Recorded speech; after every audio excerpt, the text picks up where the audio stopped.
If you're an entrepreneur, I think this is a must. I'd love to talk about your perspective on why even have an executive assistant. First and foremost, there's this illusion of what the cost is, like what this is going to cost me. Having an EA as an entrepreneur or business owner actually, to me, is a growth lever. It's not a cost center. It is actually an investment of reallocating your time, which has way higher ROI when you're looking at administrative time. It's actually costing you not to do it. If you don't have an assistant, you are the assistant and you're overpaid and you're probably not the best assistant. I'm just going to call it out. You're probably a shitty assistant, if we're being honest.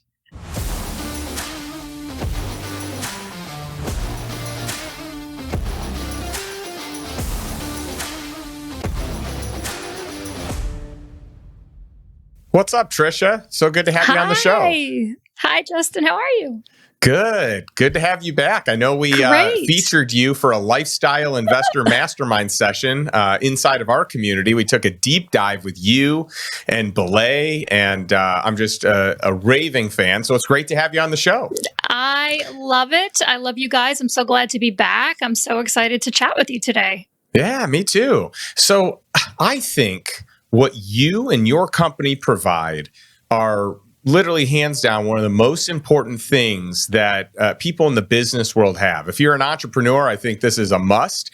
And if you're a high-ranking business professional, and I don't even want to say high-ranking, but if you have a lot of responsibilities on your plate where you just have a lot of work that needs to get done, I also think this is a must. And I'd love to talk about your perspective on why you think someone should engage with your solutions and hire at a minimum an executive assistant, although you have tons of positions beyond that and even above that because you do a lot of C-suite stuff too and fractional roles. But let's just start at the beginning with someone who maybe has never hired someone or isn't currently working with any sort of assistant. Why you and why even have an executive assistant?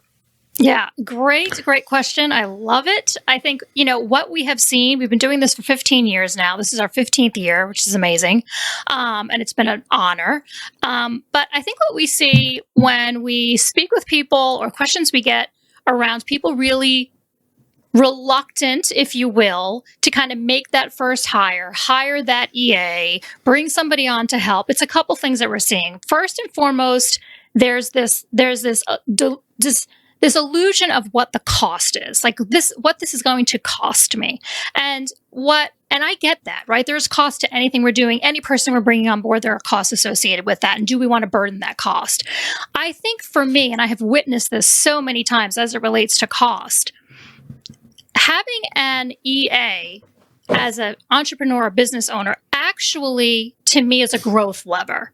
It's not a cost center. It is actually an investment of reallocating your time, which has way higher ROI when you're looking at administrative time. So if you think about what your hourly rate is as an executive or an entrepreneur, 100 an hour, 200 an hour, 1,000 an hour, depends on how your business is going. And you're the one booking travel, answering emails, doing expense reports, like you're spending how many hundreds of dollars an hour to have this administrative work done when you could hire somebody for a fraction of the cost to take that off your plate. And the reason I view it as a growth lever is because if you just had imagine just 10 hours a week, if you had that back as an executive, what that could do to your business. Like the amount of focused time you could spend on strategy, growth, sales, marketing, making big decisions. Like if you had 10 hours back, wouldn't that be a growth lever for you? So that's the first thing that I see is that you get hung up on cost without realizing it's actually costing you not to do it. You are a very overpaid assistant. If you don't have an assistant, you are the assistant and you're overpaid and you're probably not the best assistant. I'm just going to call it out. You're probably a shitty assistant, if we're being honest. I totally agree with you on this. I think that, and by the way, I feel like I've lived in the world where it's like, I don't know, do I really need someone? I don't know if I can justify having someone full time. Well, the beauty of what you guys do is also that you can have someone part-time. You can have someone super part-time. You have different, kind of amounts or allotments, whether it be, 20 hours a week, 30 hours a week, maybe even 10 hours a week. I think at one point you did something like that. Yeah, still do. So, yeah. And Yeah. so to me, it's like a no-brainer that anyone in any professional role probably needs to have the support of an executive assistant, at least at 10 hours, if not 20 hours. Absolutely. Absolutely agree. I mean, again, it goes back to imagining what is possible if you had 10 hours back for you. And it's true ROI time. It's true time to do the things that do grow your career, grow your business, grow your role, grow yourself.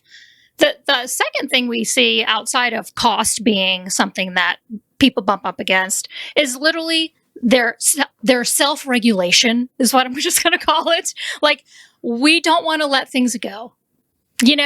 Most of us maybe started businesses from the ground. We had to do all the things. We had our hands in everything. We were the one holding all the spinning plates.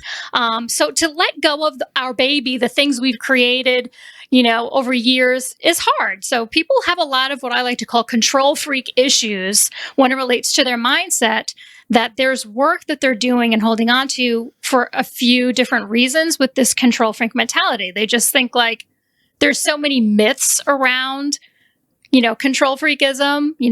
We think nobody can do it better than us because we've created it and we're the OG. That's right. There's a lot of ego in that, right? Like, and I can admit this. I had this happen to me. Being here for 15 years, over those years as we grew, I had to continually let things go and let others own things and do things for me so that I could grow, so the business could grow. And so really the mindset of letting go is not weakness, it's strength. Delegating to others is enabling and empowering a team to rise up. It's not stifling. It's not a negative. It's a positive thing. And transparently, there are people out there who are just wired to love doing administrative work, who love to do expense reports and love to do outlines and take notes. Like, this brings them pure joy. It doesn't bring joy to me to take notes or work in spreadsheets or things like that. So they love it and they're good at it. They're good at it. And most people that are moving up in the business world, most professionals, they're not good at it. And if they are good at it, they don't like doing it. And they do it out of necessity. Yes. Or they do it because it's a comfort crutch. They've always done it. Yeah. They've always done it. It's comfortable. I can do it in my sleep. Why not just keep it forever? But if you had 5 of those things, you've had 5 little tasks that you did forever because it was easy and it was quick. Like, even if you just let those 5 little things go, you'd be amazed at what that feels like on the other side of letting things like that go. Yeah. And to expand on this a little bit, I feel like sometimes it's hard for people that think super linearly to rationalize. So you had made a very powerful comment where you basically said a lot of people look at it as a cost or an expense, but the right way to look at it is an expense or a cost if you don't have it. And I think that's so true because early on, before I ever hired, and by the way, I've had some form of executive assistant since 2005. Okay, so I can't even imagine life without an executive assistant. I don't know how I would function without having assistants. I mean, my executive assistant has virtual assistants, and all of my other assistants have, or different roles in our different organizations have, executive assistants or virtual assistants. And so I just can't even imagine a world where I didn't have that support. But I do remember early on where it was like, I was only paying attention to the dollars. It's going to cost me this much to do it. But then, you do it. And I like for you, with Belay, you can dip your toe in and do 10 hours. And that's actually how I started with you guys, is I dipped my toe in. Because you hire, you train, you do all this work so I don't have to do the work. And so I'm a huge raving fan of what you do. But it was within that it was literally within the first day or two where I said, oh my goodness, why have I been, A, trying to hire executive assistants on my own, B, train them on my own, C, even dragging my feet to have one, because it was clear as day within just a handful of hours, how much more productive I was, how much more I could focus, the whole Pareto's principle, right? What's the 20% of activities you do that generate 80% of the results? So it's like, how do I continue to spend more time, identify that 20% and live in that 20% and delegate out the other 80% to someone else that's really good, competent, probably better than me in the long run, even though I could justify that maybe I'm better than them in the short run, right? For sure. And sometimes that's true, right? I mean, sometimes there is this opportunity where, I mean, believe it or not, it's hard to imagine for some people when you bring somebody new on, they have to be trained. Yes. I mean, I know it stinks, right? We can't just hire people and they just know everything the first day. And so I think a lot of people feel like, oh my gosh, I don't have time to train an EA. I don't have time. I can't do it. I'm going to have to wait till the season slows down and then I can onboard the person I'll onboard them in Q2 because that's my slow season or whatever the thing is. The truth is, like, if you're growing your business, there's never a slow season. You hope there's never a slow season. That's right. There's never a great time to bring on a new team member, whether it's an assistant, a new manager, whoever that is inside your organization. But I can say this, it's always better to make the hire sooner than you think. I don't care what role it is. Like, typically, we wait till there's so much pain. We have to have a hire. Right. And then there's the whole process of vet the hire, onboard the hire, train the hire. And so the pain has just, endured. Cross your fingers. Hope the hire works. Please, so we've tried, our organization has really tried to like simplify that, make it short and sweet and give everybody the tools and resources they need so that the pain and the relief you feel can be as quick as possible, right? So we've, like you've said, we've pre-vetted, we've picked the right talent, we've interviewed all the people. You don't have to do any of those things. We're coming ready to deliver a fully managed fractional service to leaders who just need help because we've watched and seen the pain. We've been through it ourselves. And we provide so many resources, training documents, training tips, onboarding tips. We provide resources on how your EA can manage your calendar, how they can manage your expense reports, different ways that you can delegate to help get you started. But I think the biggest thing is you just have to start. There's never going to be a good time. Never. Yeah. I mean, that is so true. And the timing is never ideal. So it's like, you just got to jump in with both feet and do it. But I can tell you at every level, this has been such a powerful move for me. Like, I mean, it's true leverage, right? So I think step one is have some sort of an executive assistant. Try them out for 10 hours a week. You'll find yourself probably pretty quick saying, oh, I need more hours. Let's up it to 20. Let's up it to 30. Let's up it to 40. I think that's a natural progression. I was wondering and curious, do I even have enough hours to give someone? And I just noticed that the better they did with things, the more I wanted to give them. And the more I wanted to live in that top 20% and delegate even more of the 80%, but delegate it to the right people, qualified people.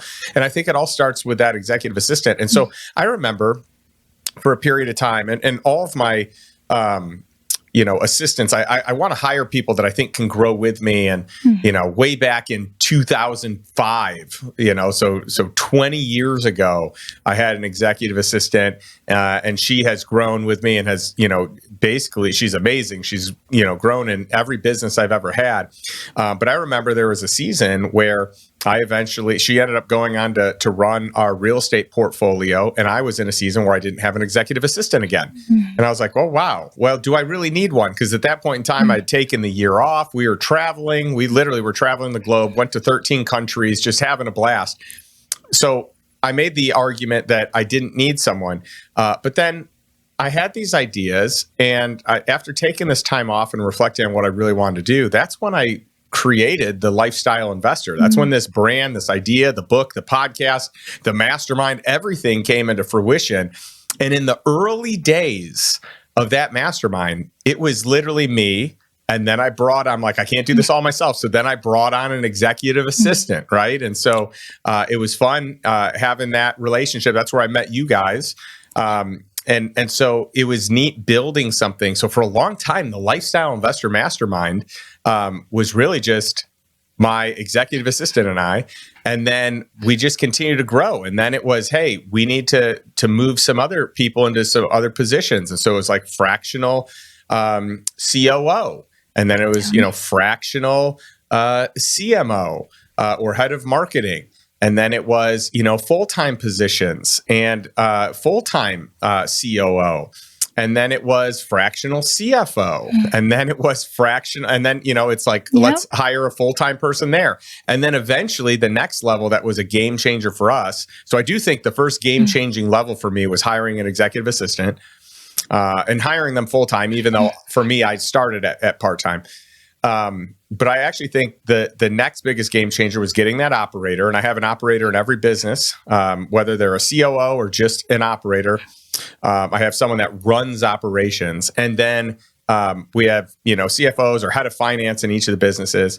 But to have the next step being like a family CFO that oversees all the other CFOs and all the other heads of finance, like that was another huge key. And for me, it's not that I didn't know how to do it. I actually have enough skills that I can do it. That's the problem.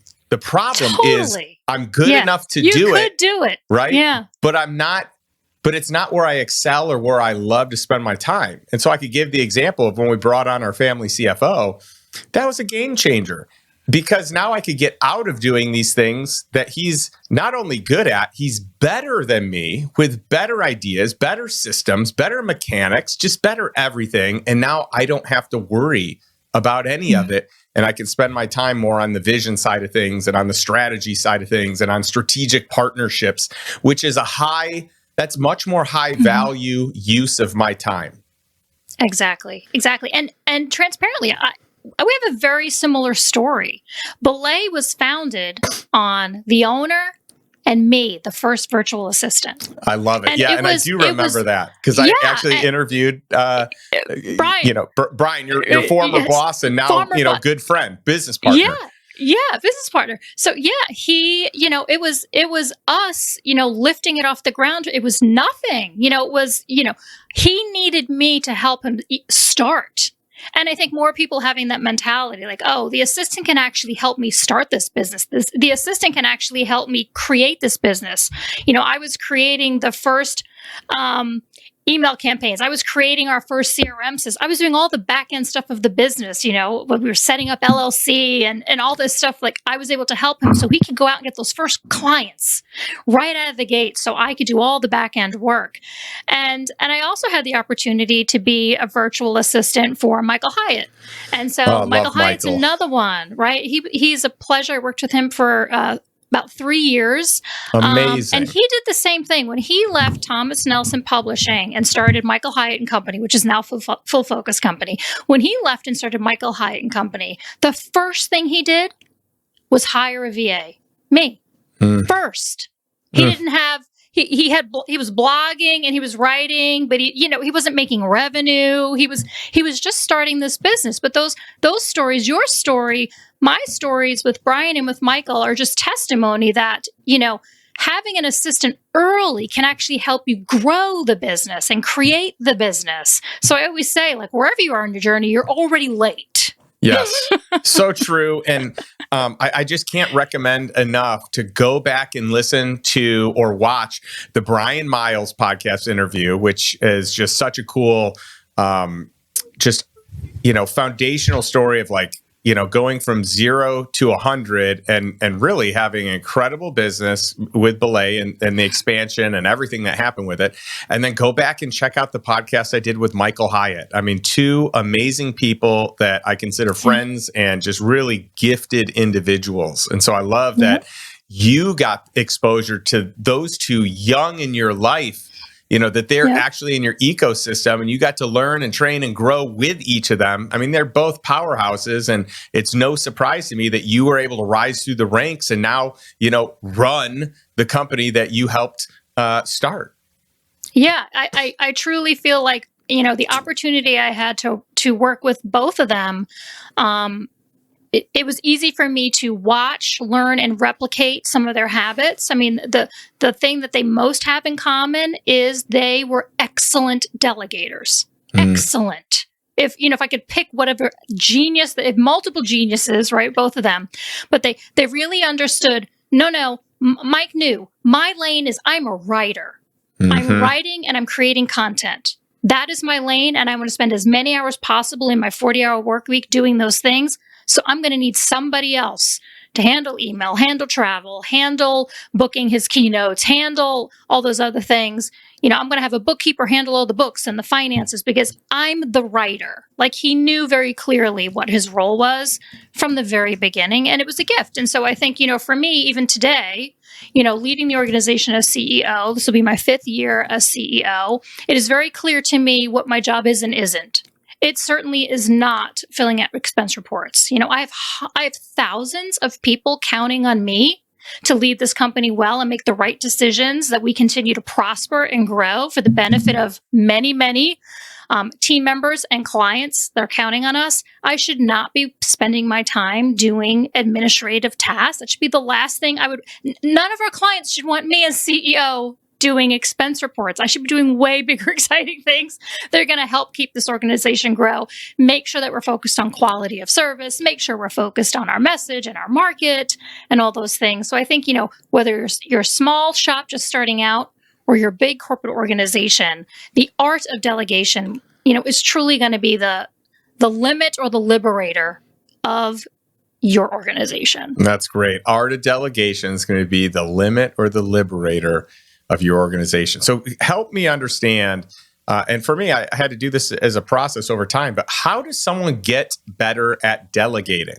Obviously, you need the person there to be able to delegate to. So even if you don't know what you're delegating, hire someone so that you can delegate to them. But I'd love your thoughts on that. And then maybe afterwards, we can talk about just responsibilities that you see your team filling for those that have hired them.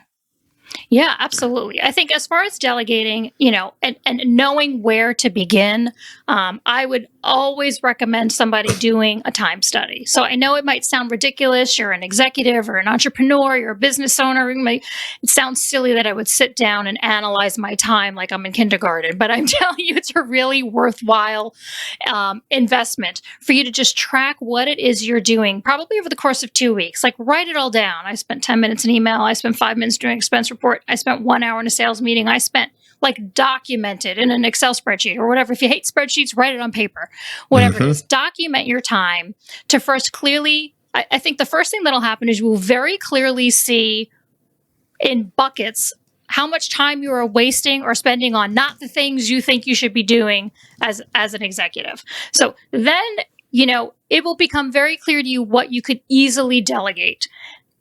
So let's say you've decided you're going to delegate some administration. Delegating itself is hard. There's steps in delegation. So there is the first step is watch me.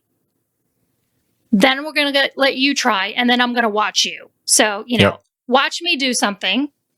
Then you're going to do it yourself, and then I'm going to give you feedback. So there's this delegation. You're teaching. Watch me do it. I think we see a lot of times we skip that step. We go right to, you just jump in and figure it out, and I'll let you know if you're right or wrong. Yeah. So, that's another version. We see a lot of this. Hey, figure it out. Tell me what you think, and I'll let you know if I agree or disagree with that method. There are some things in some cases where that's actually okay. That's the second method. Like, hey, here's the problem I'm having. See if you can solve it. Come back and let me know what you think, and I'll let you run with it or not. So it's like the gut check, the gut check way. So those are two ways to delegate, right? Like, watch me, or you go first and I'll let you know. Then I think if you walk through those processes and you get into a really good feedback loop, that's where delegation becomes a really good engine that starts building momentum. The key is always the communication piece and the resetting expectations in super high frequency so that people aren't going down the wrong pathway for too long. So I think we see a lot of people who are frustrated. They come on, they maybe hire their first assistant. They're really not great at delegating. They're easily frustrated and they want to quit. They think, this isn't for me. This isn't working. Typically what we see is a lot of the time it's not working because there's communication gaps. Like, did you clearly set an expectation? Did you give the feedback that it missed the expectation? That's hard for a lot of people. Yeah. For somebody to say, that's not what I was looking for. Try again. Like, that's hard for a lot of people to say. But as the person on the other side, it's actually the thing you need to hear so you can do it better the next time. So then it becomes a lot about being a really good communicator and getting really comfortable with giving feedback. And honestly, that's just like leadership 101, whether it's your assistant, your CFO, your CMO, a marketing manager, like being able to give feedback, even when it's not positive, has to be something you become really comfortable with, or you will stifle. Everything will be stifled. So yeah, I couldn't agree more. I love your points there. And I want to walk through an exercise that I did that was a game changer for me. So I love that you outlined, like, make a list. It's kind of like, you have a food diary and you're writing down every single thing that you eat over the course of the day. But it's a work diary and you're writing down everything that you do. And I like that you talked about adding up the hours so like how you're spending it, right? From a time management standpoint. What I also did with my list is I allocated an amount of dollars per hour that I thought it would take to get it done. So now I know all the activities that I do in a given week or in a given month.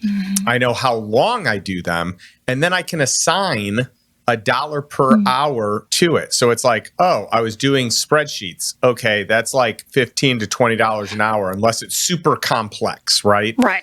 Yep. This was data aggregation. Like, this is super, low. I mean, this is like $15 to $20 an hour work. I mean, some stuff it's like, oh, this is $10 an hour work. And then it's very clear, why on earth am I doing this when I can hire this out to someone who's A, thrilled to have that work, and B, like, better at it, C, faster at it, D, putting it in like a much more manageable format in the spreadsheet or whatever it is. So that was powerful, but it also helped me realize, oh, here's my $500 an hour work. Here's my $1,000 an hour work, my $2,000 an hour work. Right. Like, those activities generate the most revenue. Like, that's my top 1% or 2% of activities that generate the most revenue. I need to be doing more of that. And that's harder to delegate. And if I were to ever delegate it, it's going to take a much more, trained professional to be able to do it. And so I just think there's a lot of clarity when you do that audit of your time, and by the way, do that same audit in your personal life, because that's where, it's like, I don't ever make reservations for restaurants or doctor's appointments or any of these things that I used to do, because I have an executive assistant that can easily handle it.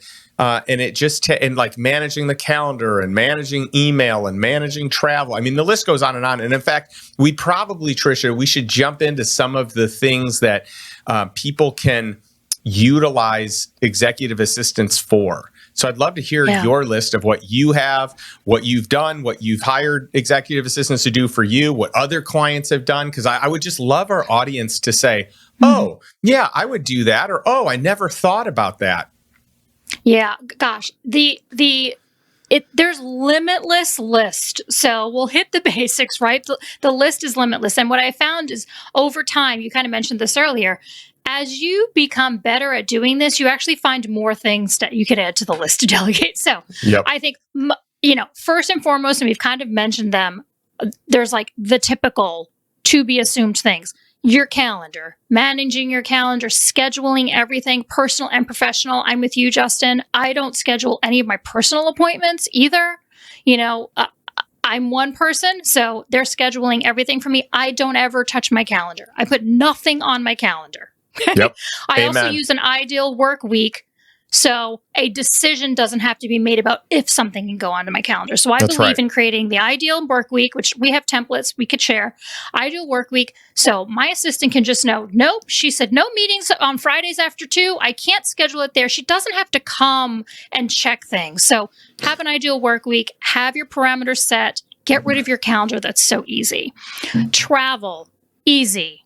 I like aisle seat. I like a window seat. Here's my airline. Here's my login. Go. I prefer to fly in the morning, the afternoon, the night. Like, that is easy. Get rid of it. We could scroll every single airline and waste the time and book the cars. Forget it.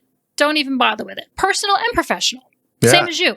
And you can even build in, like you can get technical. Like I have a matrix here for my EA where it's when I have this many points, let's use them to buy a ticket versus paying for it. If with this airline, no need to buy first class because I automatically get upgraded. Whereas this airline, I do want you to purchase first class because there is no automatic upgrade. I don't have the points. I mean, so you could get super detailed. I always get an aisle seat. I always get extra legroom wherever it is. If first class isn't available, I want economy plus. Like I just, and even so dialed down into like, if it's a 3 or 4 hour flight, I have different criteria than if it's a 1 or 2 hour flight. If it's international, it's a whole nother level of criteria. So I didn't mean to interrupt, but I wanted to let people know like how detailed we can get to, and you don't have to think about a thing. Like when I'm transferring points from a credit card to book stuff, they do that. I don't have to transfer them to the airline. They'll look for, the valuable point swaps, and they'll use point.me, and they'll use the points guy, and they'll use all these hacks that we've taught them.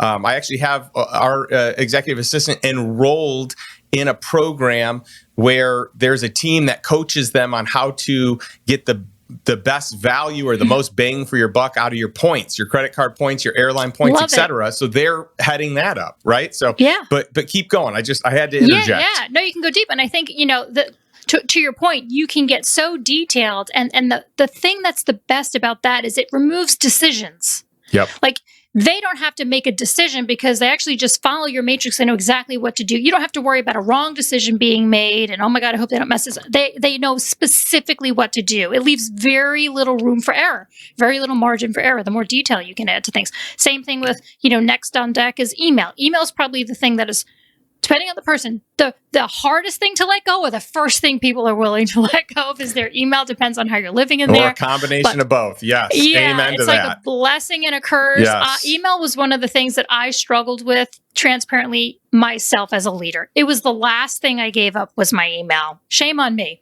But I did give it up eventually and said to myself, why did I not do this sooner? The truth is we are a slave to that email. Yes. Gosh, it pings. We get notifications. We have to answer the spam. I mean, there's so much in there that is just unnecessary, clogging our minds and brains. And so email, even if you start small, even if it's like, filter out the garbage, filter newsletters into a read later folder, filter reply all messages, archive them all. They can even start with some basic things, and then they can eventually get into the reply on my behalf when A, B, and C happens. Reply on my when I'm on PTO, reply and say I'm on PTO, even though I do have my, responder on. I still some people still need a personalized touch when I'm off. So you can create these parameters that somebody can live inside of for email, and they're beautiful. And I've saved the most time back in a really long time because of email. So that's a beautiful thing.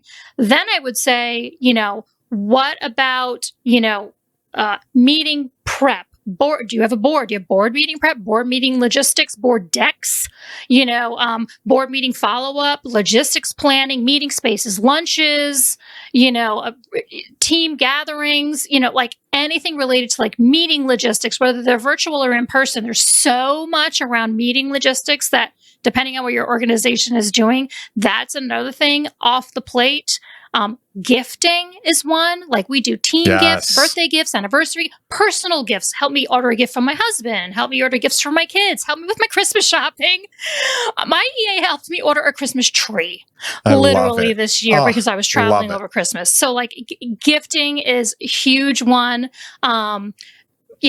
Sending notes, note cards, things like this, whether it's to new hires, every new hire gets a note from me. My assistant helps me with all those things, So there's a lot to be said for gifting and team connection, personal and professional.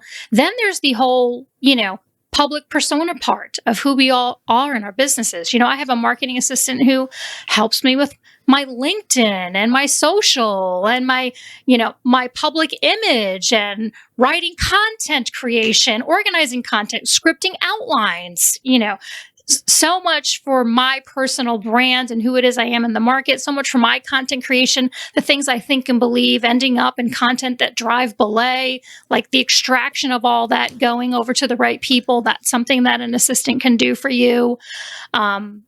gosh, there's so many more I things. mean, we could go on and on, Tricia, and I love your list. And I hope people that are watching and listening to this, they're saying, yeah, actually, I do need someone.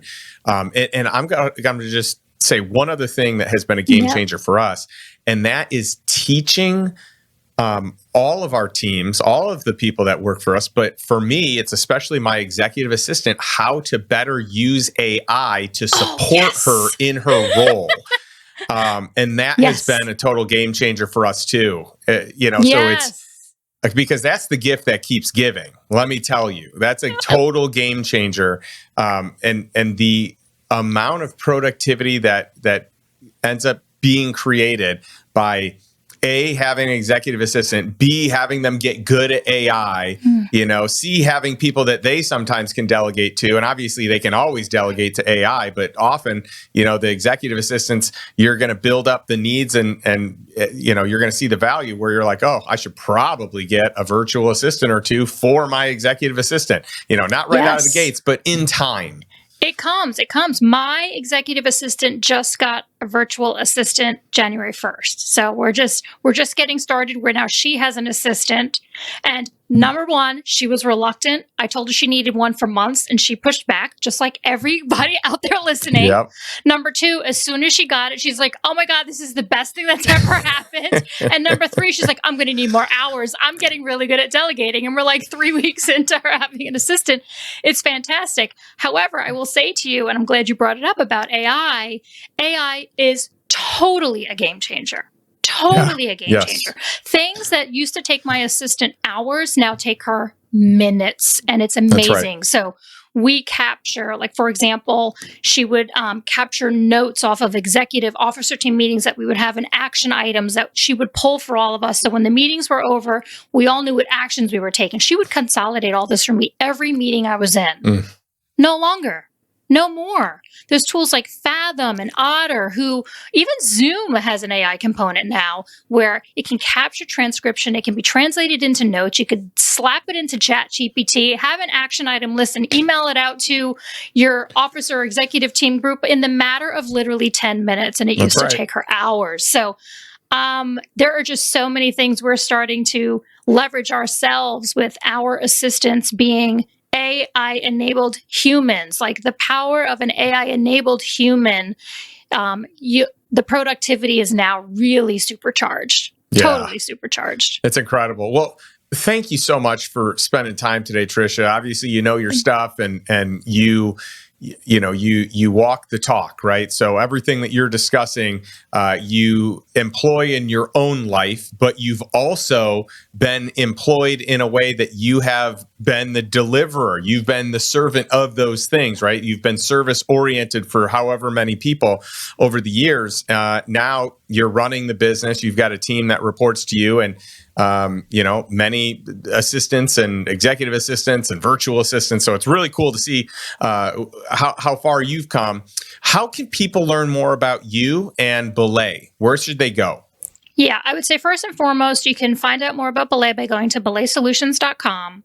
We have an awesome resource. It's called Delegate to Elevate that we want to give to you guys. So if you text, I'm going to get you a text code here. If you text 55123, if you text the word investor, we're going to give you guys a resource. It's a Delegate to Elevate ebook. It's actually practical application on how to start delegating. And I think it's going to be a great resource for anybody out there interested. And then you can find me, Tricia Sciortino, on Instagram, LinkedIn, or my website. My pronouncing of my name is never easy. The phonetics and the spelling of my name, so I'll spell it for you guys. It's TriciaSciortino. So find me, follow me. I'll be talking a lot about all the things we talked about today. Love it. And all that, we'll list all this in the show notes so people can easily just click on it. And I like to end every podcast episode asking our audience a question. So the question is the same each week. What is one step that you can take today, something you learned from Tricia that you can use to move towards financial freedom, move towards really building the life that you desire, buying some time back, but really living life on your terms. So not on autopilot or default, but rather a life by design. Thanks so much, and we'll catch you next week.